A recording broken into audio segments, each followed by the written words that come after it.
మాత్రమే నే నమ్మానయ్యా, నీవు మాత్రమే నా ధైర్యం యేసయ్యా, నిన్ను మాత్రమే నే నమ్మానయ్యా, నీవు మాత్రమే నా ధైర్యం యేసయ్యా.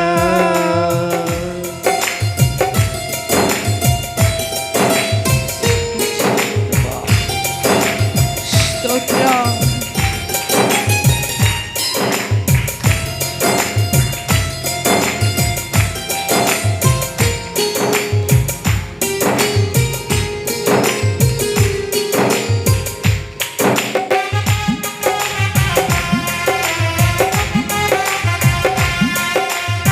గట్టిగా చప్పట్లు కూడా దేవుని నామమున మహిమపడతాం.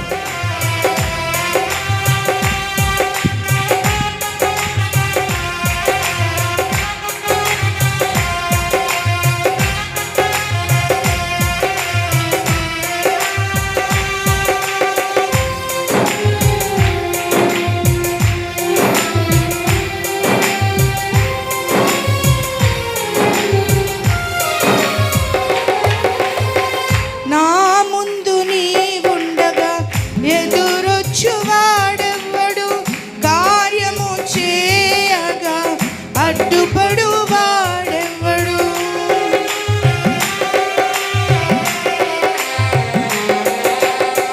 నా ముందు నీవుండగా ఎదురొచ్చువాడెవ్వడు, కార్యము చేయగా అడ్డుపడు వాడెవడు. యుద్ధము నీదేనయ్యా ఓ శూరుడా, ముందుకు సాగెదనయ్యా. యుద్ధము నీదేనయ్యా ఓ శూరుడా, ముందుకు సాగెదనయ్యా. జయమిచ్చువాడవయ్యా నీ పిల్లలకు, జయమిచ్చువాడవయ్యా,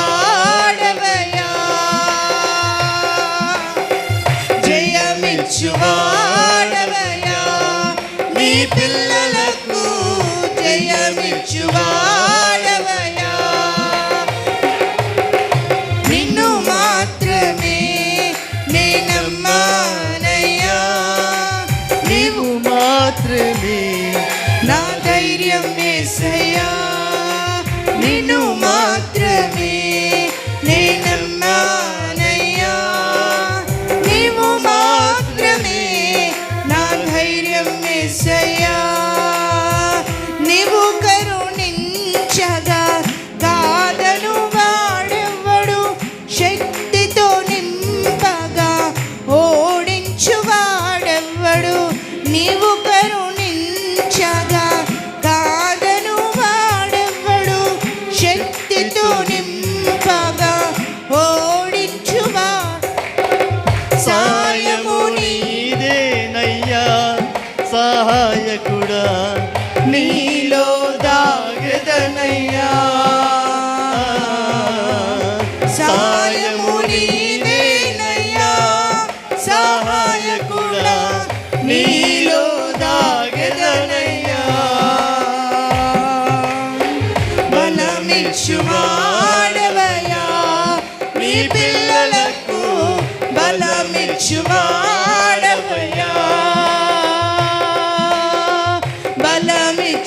బలమిచ్చువాడవయ్యా నీ పిల్లలకు, బలమిచ్చువాడవయ్యా.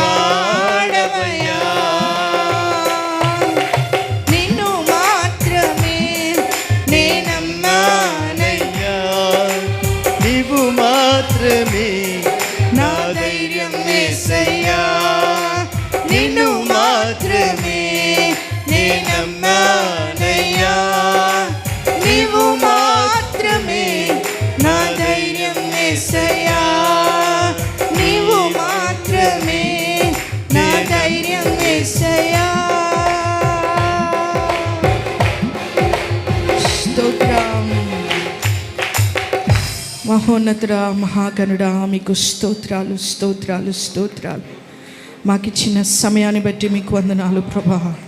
మరి యొక్క పునరుత్థానం దినములో మమ్మల్ని అయా నడిపించిన దేవా, అయా బల్లారాధనలో మేము నన్ను నడిపించిన దేవా, మీకు స్తోత్రాలు. మాకు ఇచ్చిన క్షేమాన్ని బట్టి, భద్రతను బట్టి మీకు వందనాలు ప్రభా, మీకు స్తోత్రాలు. కృప కలిగిన దేవుడు, దయగలిగిన దేవుడు ప్రభా, మీకు స్తోత్రాలు. ప్రాముఖ్యమైన సమయంలోకి మేము వెళ్తా ఉన్నాం అయా. ముఖ్యంగా పాటల ద్వారా నేను మహిమపరిచే భాగ్యాన్ని అయ్యా మీరు మాకు ఇచ్చిన దేవా, మీకు స్తోత్రాలు. ముందున్న సమయం అంతా కూడా అయ్యా మీ చిత్తంలో నడిపించమని, అయ్యా మీ ముఖ్యంగా దాసుని బలపరచమని, మంచి ఆరోగ్యంతో, నూతన బలంతో, నూతన శక్తితో బిడ్డను నింపండి ప్రభా, మీకు స్తోత్రాలు. మా పరమ వైద్యుడవు నువ్వే కదా ప్రభా, నీ శక్తితో బిడ్డను నింపండి, మీ శక్తితో మీరు నింపండి.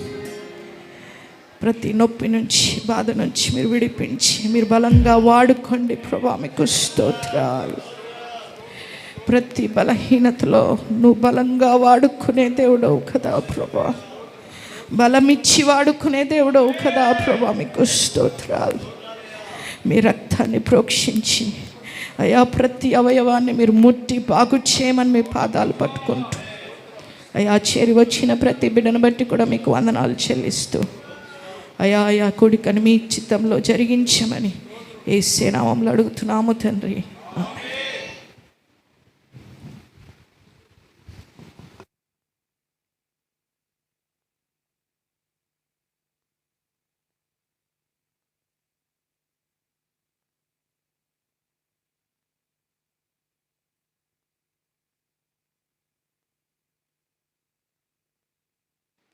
తొంభై 99వ కీర్తన సంజయ్ వచ్చి చదువుతుండగా ఉత్తర ప్రత్యుత్తరాలుగా మనం చదువుదాం. కీర్తనలు 99, సంజయ్ వచ్చి చదువుతుండగా ఉత్తర ప్రత్యుత్తరాలుగా మనం చదువుదాం.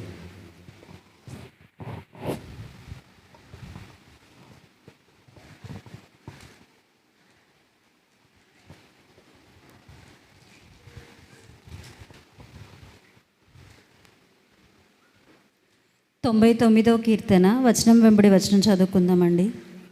యెహోవా రాజ్యము చేయుచున్నాడు, జనములు వణుకును. ఆయన కెరూబుల మీద ఆసీనుడై ఉన్నాడు, భూమి కదులును.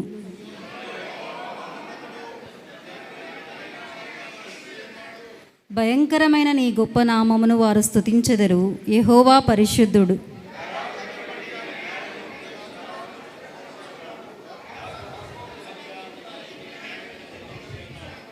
మన దేవుడైన యెహోవాను గణపరచుడి, ఆయన పాదపీఠము ఎదుట సాగిలపడుడి, ఆయన పరిశుద్ధుడు.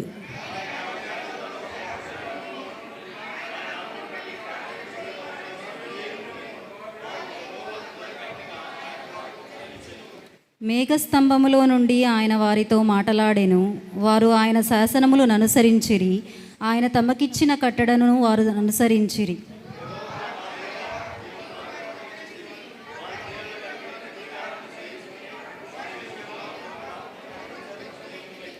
మన దేవుడైన యెహోవా పరిశుద్ధుడు.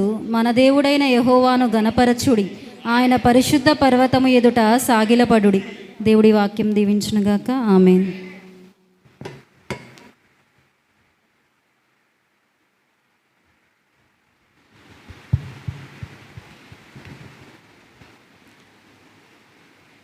దేవుని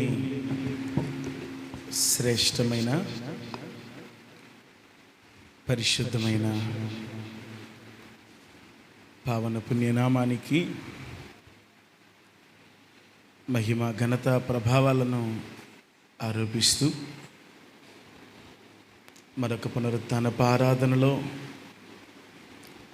ప్రభు సముఖంలో చేరి ఆయన నామాన్ని ఆరాధించటానికి, ఆయన రక్త మాంసాలను మనము సమీపించటానికి ప్రభు మన జీవితంలో చూపిన ఈ ఉన్నతమైనటువంటి కృప కొరకై ప్రభుని స్తుతిస్తూ చేరి ఉన్న మీ అందరికి కూడా నా నిండు వందనాలు తెలియచేస్తా ఉన్నానండి. మనం చదువుకున్నటువంటి కీర్తనలో ఆఖరి వాక్యాన్ని మనం చూసినప్పుడు ఆయన పరిశుద్ధుడని ఆయనను కనపరచాలని, ఆయన ఎదుట సాగిలపడాలని మనం చదువుకుంటున్నాం. సాగిలపడటం అంటే ఆయనను ఆరాధించటం. ఈ రోజున మన ప్రాణాత్మ దేహాలతో మనము ప్రభుని ఆరాధించి ఘనపరిచి ఆయనను సేవించ బద్ధులమై మనమందరం ఉన్నాం. అలాంటి దేవుడు మనకు దొరికినందుకై మనము సంతోషించవలసినటువంటి వారమై ఉన్నాం. పూజకు అర్హుడైన దేవుడు, స్తుతికి పాత్రమైన దేవుడు, సాగిలపడటానికి యోగ్యుడు, మనం ఆరాధించినటువంటి, ఇప్పటి వరకు ఆరాధించినటువంటి దేవుడు, నమ్ముకోదగ్గ సహాయకుడు. కనుక ఈ గొప్ప దేవుని సముఖంలో మన జీవితంలో మనం ఆయనను ఆరాధించటంలో నమ్మకత్వం కలిగిన వారమై, మన ప్రయాణం ఎత్తు పల్లాల గుండా వెళుతున్నప్పుడు, సమస్యలమయంగా ఉన్నప్పుడు, అనేక రకాలైన మలుపుల్లో మనం మన గమనాన్ని కొనసాగిస్తూ ఉన్నప్పుడు, దేవుని సన్నిధానంలో మన విశ్వాసాన్ని, మన నమ్మకత్వాన్ని పోగొట్టుకోకుండా మనమందరం కూడా ప్రభుని ఎల్లప్పుడూ ఘనపరిచేవారంగా, ఆరాధించేవారంగా, ఆయననే పైకెత్తి మన జీవితాల ద్వారా చూపించేవాళ్ళంగా మనందరం కూడా ఉండాలి. ఈరోజు ప్రపంచ సేవకుల దినోత్సవం అని చెప్పి చాలామంది నాకు హ్యాపీ పాస్టర్స్ డే అన్న అని చెప్పి మెసేజ్ పెట్టారు. అయితే ఈ డేస్ని ఎక్కువ నేను ఎంటర్టైన్ చేయను, కానీ ఈరోజు చాలామంది పెట్టినటువంటి ఆ మెసేజ్లను చూసినప్పుడు నేను అనుకున్నది ఏంటంటే, ఇక్కడ నిలవబడి వాక్యాన్ని బోధించే నేను మాత్రమే సేవకుడిని కాదు, దేవుని సంఘంలో, దేవుని సముఖంలో అనేక రకాలైన పరిచర్యలను చేస్తూ ఉన్న మనమందరం కూడా పరిచారకులమే, మనందరం కూడా సేవకులమే, మనందరం కూడా ఆయన వాడుకునే పాత్రలమే అని నేను ఆలోచించి దేవుని స్తుతించాను. దేవుని వాక్యాన్ని మనం జ్ఞాపకం చేసుకున్నప్పుడు ప్రభు ఏం చెప్పారంటే, మీరు సర్వలోకమునకు వెళ్ళి సర్వ సృష్టికి సువార్తను ప్రకటించండి, మీరు సమస్త మనుషులను నాకు శిష్యులుగా చెయ్యమని ప్రభు చెప్పారు. మనమందరం ఆయన శిష్యులం, మనం అనేక మందిని ఆయన శిష్యులుగా మార్చాలి.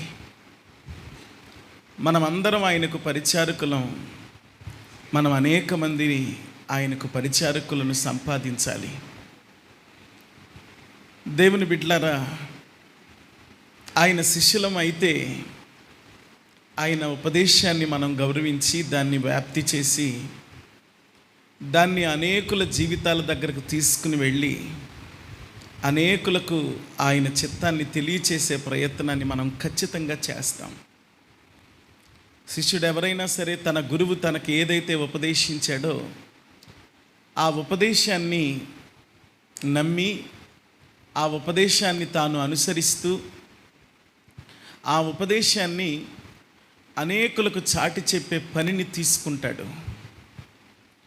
కనుక దేవుని పిల్లలమైన మనం దేవుని యొక్క నాయకత్వాన్ని, దేవుని యొక్క చిత్తాన్ని, దేవుని యొక్క మనస్సును అర్థం చేసుకుని ఆయన చిత్తాన్ని, ఆయన మనస్సుని ఈ లోకంలో ప్రకటించటానికి మనమందరం నడుము కట్టవలసినటువంటి వారమై ఉన్నామని దేవుని వాక్యాన్ని బట్టి మనవి చేస్తూ ఉన్నాను.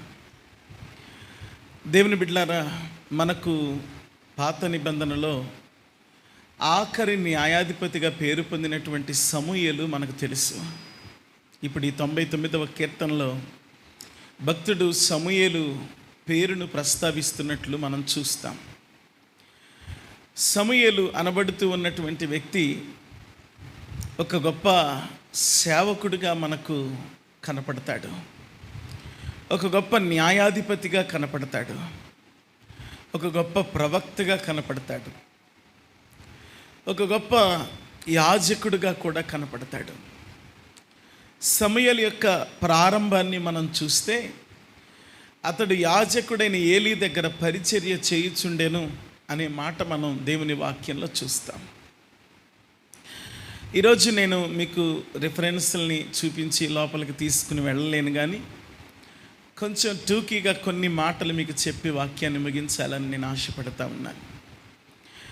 మీరు సమూయేలు గారి యొక్క జీవితాన్ని చూస్తే, ఆలోచిస్తే, ఒక సేవకుని దగ్గర పరిచర్య చేయటం ప్రారంభించినటువంటి సమూయేలు గారు ఆ సేవకుని నాయకత్వంలో ఉన్నటువంటి ప్రజలందరినీ నడిపించేటువంటి నాయకుడిగా మారినట్టుగా, అంత మాత్రమే కాదు, ఆ సేవకుని ఇంట్లో పెరుగుతున్న పిల్లల తప్పులను సరిదిద్దగలిగినటువంటి వాడిగా, ఎత్తి చూపగలిగినటువంటి వాడిగా మారినట్టుగా,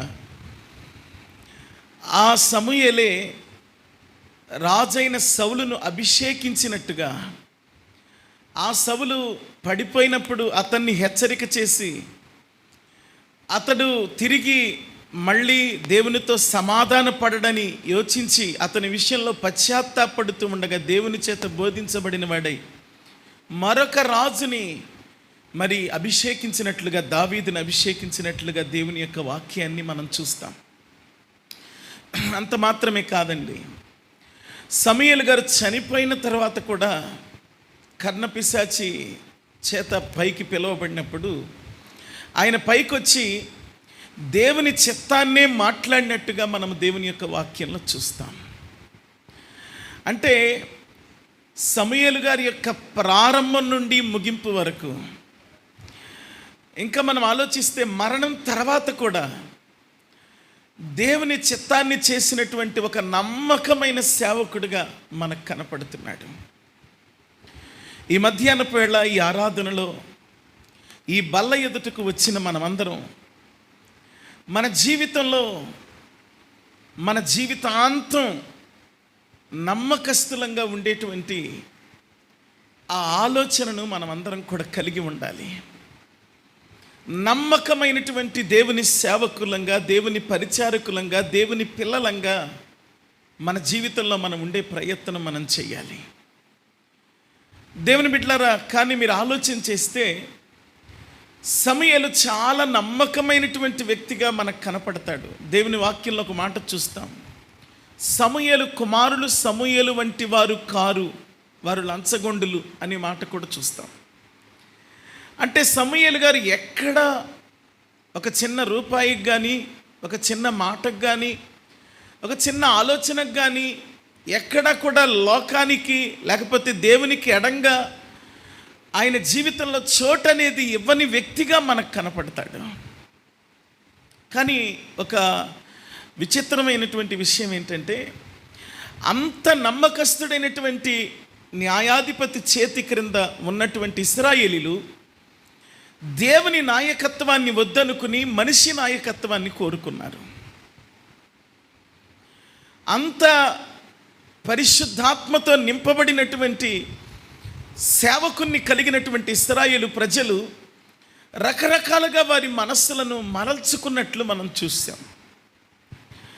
దేవుని వాక్యంలో మనం చూస్తే ఆ సౌలు, దావీదు, సొలొమోను, రెహబాము వీళ్ళే కాదు, ఆ తర్వాతి తరాలలో వచ్చినటువంటి రాజులు, ఆ తర్వాతి తరాల్లో వచ్చినటువంటి ఇశ్రాయేలు పిల్లలు భయంకరమైనటువంటి రీతిలో దేవుణ్ణి విడిచి అష్టారోతు దేవతని ఆరాధించటమే కానీ, బయలును పూజించటమే కానీ, మెలేకను పూజించటమే కానీ, కెమేషును పూజించటమే కానీ, దాగోనును పూజించటమే కానీ, ఇలా రకరకాలుగా ప్రజలు ఏం చేశారంటే దేవునిని విడిచినటువంటి అనుభవంలోనికి వెళ్ళిపోయినట్లు మనము దేవుని యొక్క వాక్యాన్ని చూస్తూ వస్తాం. సేవకుడు నమ్మదగిన వాడే, కానీ సేవకునితో ఉన్నటువంటి వారు మాత్రం నమ్మదగని వారుగాను, నమ్మకం లేని వారుగాను, నమ్మకత్వాన్ని కలిగి లేని వారుగాను, వారి జీవితంలో వారు దేవునిని అంటిపెట్టుకొని ఉండే అనుభవం లేని వారుగాను, వారు తొలగిపోయేవారుగాను, దేవునిని విడిచేవారుగాను, దేవునికి ప్రతిగా మరి దేనినో కోరుకునేవారుగాను మనకు ఆ తరంలో కనపడ్డారు.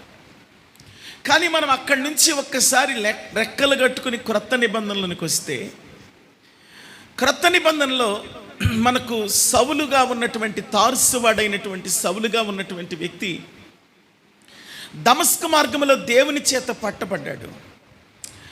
దేవుని చేత పట్టబడి అతడు గమలీయేలు పాదముల దగ్గర ధర్మశాస్త్రాన్ని అభ్యసించిన వాడై, అపోస్తలుల సహవాసములో దేవుని యొక్క శిలువ మరణ పునరుత్థానాలను గురించి సవివరంగా తెలుసుకున్నవాడై, అరేబియా దేశమునకు వెళ్ళి ధ్యానించిన వాడై ఎంతగా ఎదిగాడు అనంటే ఒక అద్భుతమైనటువంటి సేవకునిగా ఎదిగాడండి. 14 పత్రికలను సంఘానికి వ్రాసి ఇచ్చాడు, వ్యక్తులకు రాశాడు, సంఘాలకు రాశాడు, కుటుంబాలను హెచ్చరిక చేశాడు. మధ్యధర సముద్రం అంతా కలయిదిరిగాడు. 33 సంవత్సరాలు పరిచర్య చేశాడు. 3వ ఆకాశానికి ఎక్కిపోయిన వ్యక్తిగా కనపడుతున్నాడు. ఇంత విలువైనటువంటి సేవకునిగా క్రొత్త నిబంధనలో కనపడుతూ ఉన్నటువంటి ఈ పౌలు గారి ఉపదేశానికి అనేకులు పట్టబడినట్టుగా, దేవునిని విడిచినటువంటి వారు దేవునిలోనికి వచ్చినట్టుగా, క్లౌదియా చక్రవర్తి పాలనలోనే కానీ, నీరో చక్రవర్తి పాలనలోనే కానీ, రోమా చక్రవర్తుల యొక్క నిరంకుశమైనటువంటి పాలనలో పౌలు అనబడుతూ ఉన్నటువంటి వ్యక్తి చేసిన ఉపదేశానికి దూరమైపోయిన దేవుని పిల్లలు దేవునితో అంటుకట్టబడిన అనుభవాన్ని మనం చూస్తాం. మీకు ఈ రోజున నేను ఈ 2 సందర్భాలను మీ ముందు పెడుతున్నాను. ఆ తరములోనూ సేవకుడు నమ్మదగిన వాడే, ఈ తరములోనూ సేవకుడు నమ్మదగిన వాడే.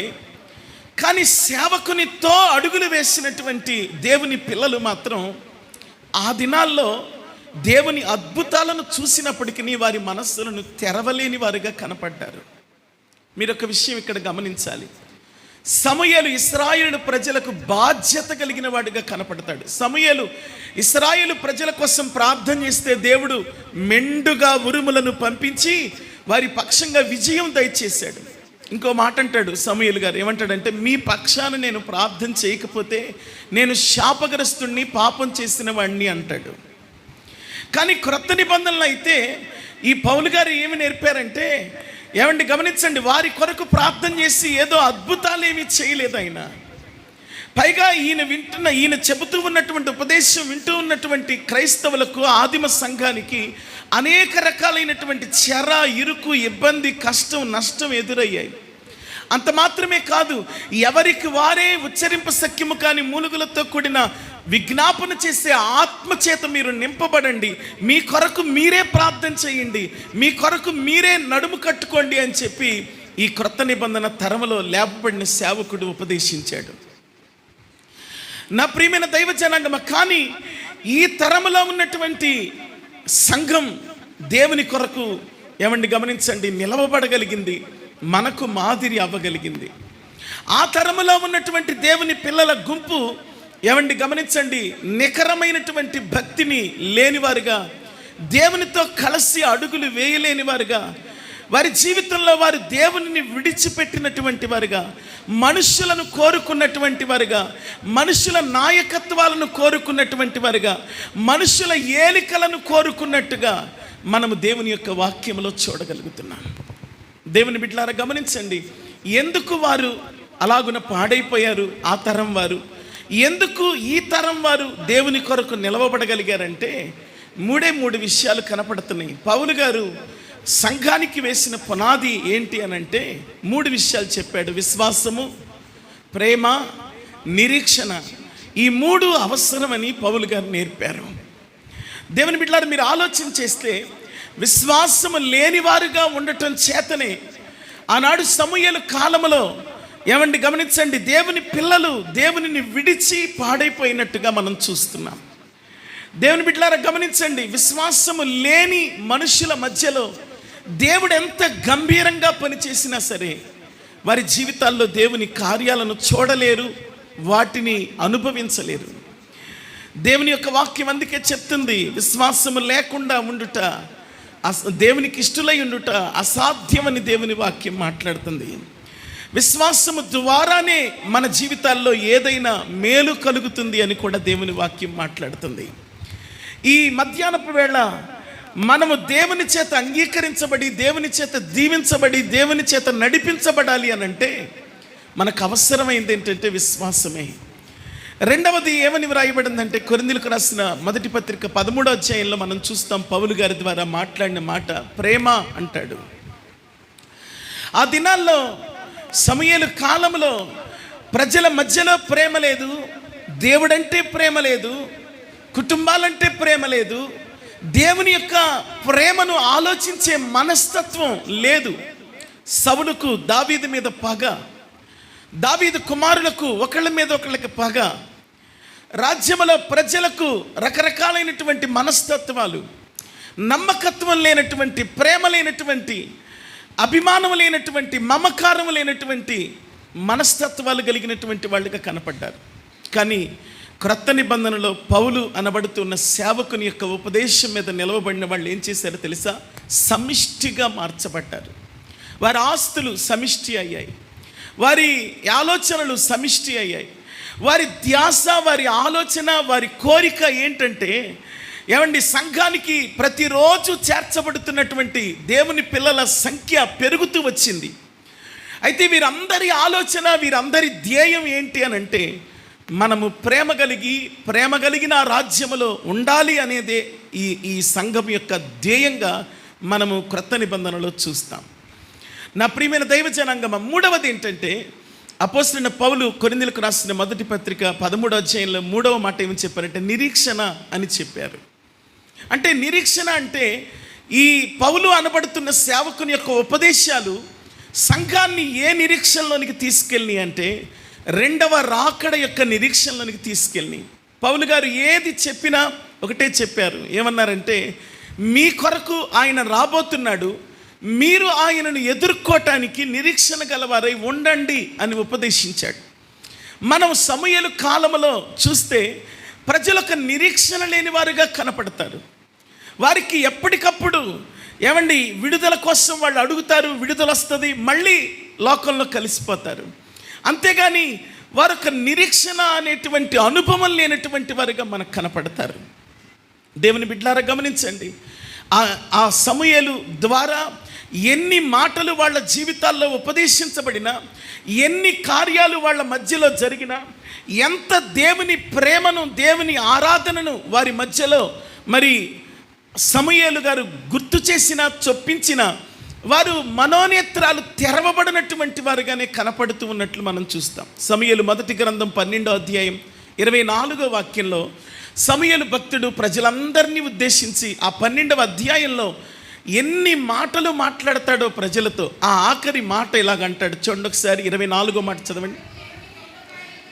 ఎన్ని గొప్ప కార్యములను చేసెనో అది మీరు తలంచుకొని, మీరు యెహోవా యందు భయభక్తులు కలిగి ఉండుట, పూర్ణ హృదయము కలిగి ఆయనను సేవించుట ఆవశ్యకము. ఒకవేళ మీరు కీడు చేసిన వారైతే, మీరు దేవునిని సేవించని వారైతే, దేవునిని ఆరాధించని వారైతే, దేవుని ఎదుట సాగిల పడని వారైతే మీరు తప్పకుండా నశిస్తారు, మీ రాజు నశిస్తాడు అని సమూయేలు భక్తుడు చెబుతూ ఉన్నట్లు మనం చూస్తున్నాం. ఎన్నో మాటలు వాళ్ళను మేలుకొలపటానికి సమూయేలు గారు మాట్లాడినా సరే, వారి హృదయపు లోతుల్లో దేవుని మాటల యొక్క నింపుదల అనేది మరి కలగనట్టుగానే, అసంపూర్ణంగానే, నిరీక్షణ లేని వారుగానే వారు కనపడుతూ ఉన్నట్లు మనం చూడగలుగుతాం. ఈ దినాన దేవుని యొక్క వాక్యాన్ని బట్టి నేను మీకు మనవి చేస్తున్నాను, సేవకునితో మనం ఎలా ఉన్నాం, మనం ఎలాంటి సేవకులంగా, మనం ఎలాంటి పరిచారకులంగా ఉన్నాం. దేవుని బిడ్డలారా గమనించండి, సమూయేలు అనబడుతూ ఉన్న సేవకుడు తన జీవితాంతం దేవుని కొరకు అర్పితమయ్యాడు. కానీ సమూయేలుతో పాటున్నటువంటి ఆనాటి తరం దేవుని వైపు చూడలేనటువంటి మనస్తత్వం కలిగిన వారుగా కనపడ్డారు. పౌలు అనబడుతూ ఉన్నటువంటి సేవకుడు తన జీవితాంతం దేవుని కొరకు అర్పితమయ్యాడు. కానీ పౌలుతో పాటు ఉన్నవాళ్ళు కూడా కొంతమంది తొలగినా సరే, ఆనాటి సంఘం, ఆనాటి మనుషులు, ఆనాటి పరిచారకులు దేవుని కొరకు అన్నట్టుగా వారి జీవితాన్ని అర్పణగా తర్పణగా చేసుకున్నటువంటి సందర్భాలను మనం చూస్తాం. లోకాన్ని స్నేహించిన దేమా లాంటి వాళ్ళు ఉన్నారు. పౌలు కొరకు ప్రాణం పెట్టడానికి వెనక తీయని తిమోతి, తీతు లాంటి వాళ్ళు కూడా ఉన్నారు. ఒక మాటలో చెప్పాలంటే తిమోతి, తీతు లాంటి వాళ్ళే ఎక్కువయ్యారు పౌలు కాలంలో. అందుకే సంఘం నిలిచింది. అందుకే దేవుని లెక్కలో అనేక మంది ప్రజలు వచ్చి చేరుతూ వచ్చారు. కానీ సమూయేలు కాలం మొదలుకొని గమనించండి, మలాకీ కాలం వరకు, మలాకీ గ్రంథ కాలం వరకు మనం చూస్తే ప్రజలు దేవునికి దూరమైపోతూ వచ్చినట్టుగా మనం చూస్తాం. అనేక రకాలైన ఆరాధనల వైపు వాళ్ళ మనస్సు మళ్ళినట్టుగా చూస్తాం. మలాకీ గ్రంథం నుండి మత్తయి సువార్త మధ్యలో కొన్ని వందల సంవత్సరాల పాటు దేవునికి ప్రజలకు అసలు సంబంధం లేకుండా పోయింది. ఆయన మరలా ఈ లోకాన్ని దర్శించినప్పుడు, ఆయన ఈ లోకానికి వచ్చి తన రక్తాన్ని చిందించటానికి ఆయన ఈ లోకంలో అడుగుపెట్టినప్పుడు అరుణోదయ దర్శనం కలిగిందని చెప్పి జకరియా స్తుతించినట్లుగా మనము లూకాసు వార్త 1వ అధ్యాయంలో చూస్తాం. ఈ రోజున దేవుని వాక్యాన్ని బట్టి మనం చేస్తున్నాను.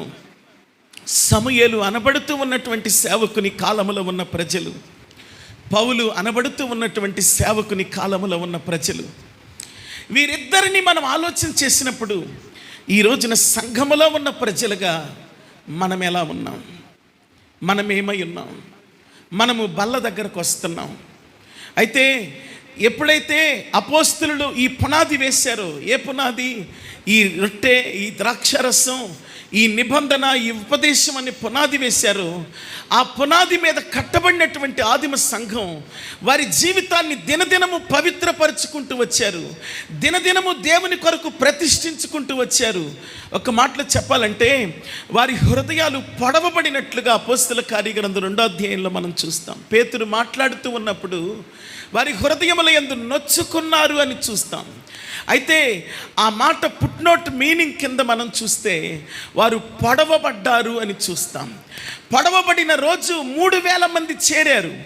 అయితే మనము సమూయేలు కాలములో ఉన్న ప్రజలు చూస్తే 1,000 మంది ఇశ్రాయేలు ప్రజలు చనిపోయారని, 1,000 మంది యూదా ప్రజలు చనిపోయారని, 1,000 మంది దేవునికి దూరం అయిపోయారని, 1,000 మంది దేవునికి దూరం అయిపోయి కొండల మీద బలులు అర్పించారని మనము దేవుని వాక్యంలో చదువుతూ వస్తాం. నా ప్రియమైన దైవ జనాంగమా, ఆ తరువాత ఏలియా లాంటి, ఎలీషా లాంటి, మీకా లాంటి, ఇర్మియా లాంటి, యెషయా లాంటి, యెహెజ్కేల్ లాంటి, దానియేల్ లాంటి, షడ్రక్ మెషక్ అబేద్నెగోలు లాంటి ఎంతోమంది ప్రవక్తలు పుట్టుకొచ్చారు, ఉపదేశాలు ఇచ్చారు. కానీ దేవుని కొరకైనటువంటి మార్పు, దేవుని కొరకైనటువంటి నిర్ణయం, దేవుని కొరకైనటువంటి స్థిరత్వం అనేది ప్రజల హృదయాల్లో కలగకుండానే ఉన్నట్టుగా మనం చూస్తున్నాం. నా ప్రియమైన దైవ జనాంగమా, ఈ రోజున సంఘంగా ఏర్పరచబడిన మనం ఆనాటి ఆదిమ సంఘంలాగా శ్రమలలో నిలుస్తున్నామా? శ్రమలలో, ఇరుకులలో, ఇబ్బందులలో మనము దేవునితోనే, దేవుని సేవకుని యొక్క ఉపదేశంలోనే నిలిచేటువంటి అనుభవం మనం కలిగి ఉన్నామా? ఒక్కసారి ఆలోచన చేసుకోవాలి. అయితే మనము నిలవాలి అనంటే ఈ 3 పునాదులు ముఖ్యమైనవని కొరింథీయులకు రాసిన 1వ పత్రిక 13వ అధ్యాయంలో 3 విషయాలు వ్రాయబడినాయి. ఒకటి ఏమంటున్నాడంటే విశ్వాసం అంటున్నాడు, రెండోది ఏమంటున్నాడంటే ప్రేమ అంటున్నాడు, మూడోది ఏమంటున్నాడంటే నిరీక్షణ అంటున్నాడు. ఈ మూడిట్లో కూడా నిలిచేది ప్రేమ అంటున్నాడు. అంతము వరకు నిలిచేది ప్రేమ అంటున్నాడు. చివరికి నిలిచేది ప్రేమ అంటున్నాడు. శ్రేష్టమైనది ప్రేమ అంటున్నాడు. ప్రేమ కలిగి ఉండుటకు ప్రయాసపడమంటున్నాడు. ప్రేమ లేకపోతే వ్యర్థుడవే అంటున్నాడు. ప్రేమ లేకపోతే నువ్వు ఎన్ని కలిగి ఉన్నా అవన్నీ వట్టివే అంటున్నాడు. ప్రేమ కొరకు నీవు అచ్చి ఉండొచ్చు అంటున్నాడు. ప్రేమ విషయంలో తప్ప ఎవరికి అప్పు ఉండొద్దు అంటే అర్థం ఏంటంటే ప్రేమ విషయంలో నువ్వు వచ్చి ఉండొచ్చు అని అర్థం. అంటే ప్రేమ కలిగి ఉండడానికి, ప్రేమను చూపించటానికి, ప్రేమతో జీవించటానికి మన హృదయాలను స్థిరపరచుకోకపోతే సమూయేలు కాలంలో ఉన్నటువంటి ఇశ్రాయేలులాగానే మనం ఉండిపోతాం. కానీ ప్రేమ కొరకు మన హృదయాలను స్థిరపరచుకుంటే మనము పౌలు కాలములో దేవునిలోనికి చేర్చబడిన, దేవుని సంఘములోనికి చేర్చబడిన క్రైస్తవ తరములాగా మనం మార్చబడతాం. నా ప్రియమైన దైవ జనాంగమా, అందుకే ఒక పాత భక్తుడు పాత పాట ఒకటి రాశారు పాతకాలంలో. ఏంటంటే అది, ఏ గుంపులో నువ్వు ఉన్నావో ఎరిగి తెలుసుకో అంటాడు. ఆ న్యాయాధిపతి నిన్ను తీర్పు తీరుస్తున్నప్పుడు నువ్వు మేకల గుంపులో ఉన్నావో గొర్రెల గుంపులో ఉన్నావో ఆలోచన చేయి అంటాడు. నీతిమంతుల గుంపులో ఉన్నావో పాపుల గుంపులో ఉన్నావో ఆలోచన చేయి అంటాడు. ఏమండి గమనించండి, భక్తుల గుంపులో ఉన్నావో భక్తిహీనుల గుంపులో ఉన్నావో ఆలోచన చేయి అంటాడు. ఈ రోజున మనతో కూడా పరిశుద్ధాత్మ దేవుడు మాట్లాడుతున్నాడు. నిలవబడుతున్నది ఎవరైనా, ఏ సంఘమైనా, ఏ సిద్ధాంతమైనా, దేవుని బిడ్డలారా గమనించండి, అనేకమైన హృదయాలను మేలుకొలపటానికి పరిశుద్ధాత్మ దేవుడు ఖచ్చితంగా వాడుకుంటున్నాడు. అయితే ఆ తరములో ఉన్నవారుగా కొంతమంది మిగిలిపోతున్నారు. కఠినమైన మనస్సుతో కొంతమంది మిగిలిపోతున్నారు. పొడవబడని మనస్సుతో కొంతమంది మిగిలిపోతున్నారు. మార్పు లేని మనస్సుతో కొంతమంది మిగిలిపోతున్నారు. దేవునిని విడిచి లోకం వైపుగా కొంతమంది పరుగులు తీస్తున్నారు. కానీ కొంతమంది అయితే పౌలు కాలములో ఉన్న క్రైస్తవులాగా లోకాన్ని విడిచి, శరీరాశను విడిచి, నేత్రాశను విడిచి, జీవపుటంబాన్ని విడిచి, నిరీక్షణ లేని ఆలోచనలు విడిచి దేవుని రాజ్యం వైపుగా పరుగులు తీసి వస్తున్నారు. అయితే దేవుని యొక్క వాక్యం జ్ఞాపకం చేస్తుంది, ఈ రోజున మనం ఆ రెండవ రాకడ కొరకు, ఆ గనుడైన ఆ వరుని కొరకు మనమందరం ఎదురు చూడాల్సిన అవసరం ఉంది.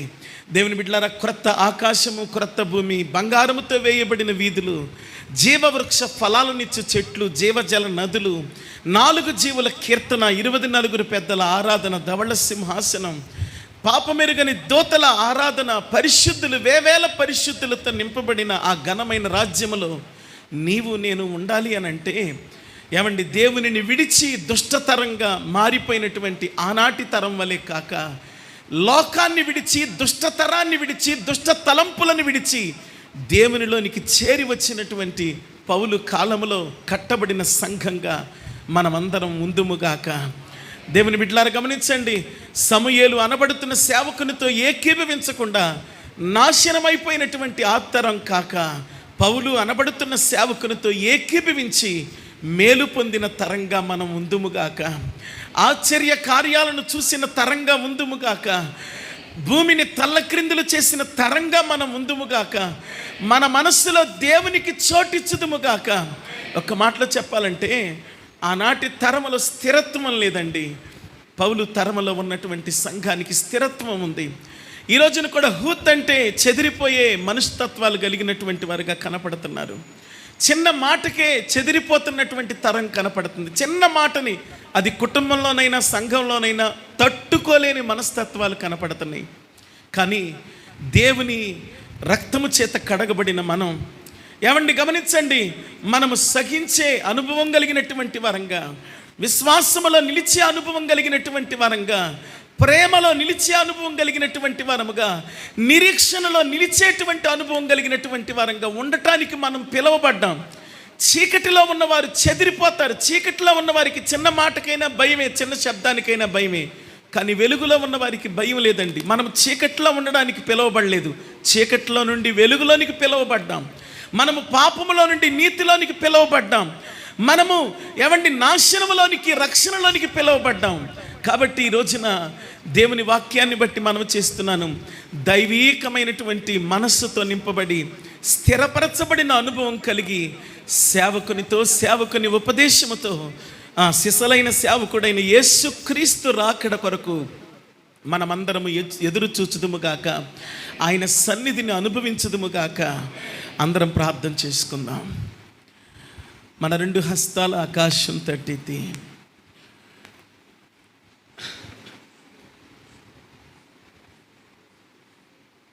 ఒక చిన్న ప్రార్థన.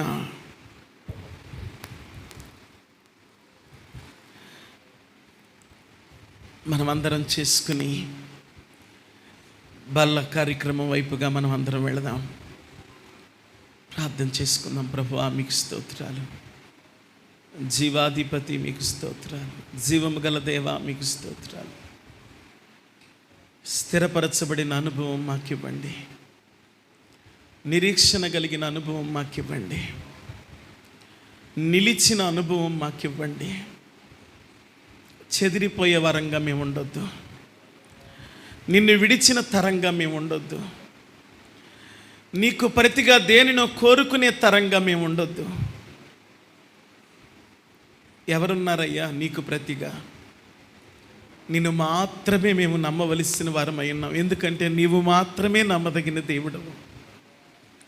నీ వైపునకు చూస్తున్నాం. మమ్మల్ని అంగీకరించండి, ఆశీర్వదించండి, అభిషేకించండి, బలపరచండి, పరిశుద్ధాత్మ శక్తితో మమ్మల్ని నింపండి ప్రభు అంటూ కొద్ది నిమిషాలు అందరం కూడా ప్రార్థన చేసుకుందాం. శ్యామల టీచర్ గారు చిన్న ప్రార్థన చేస్తారు.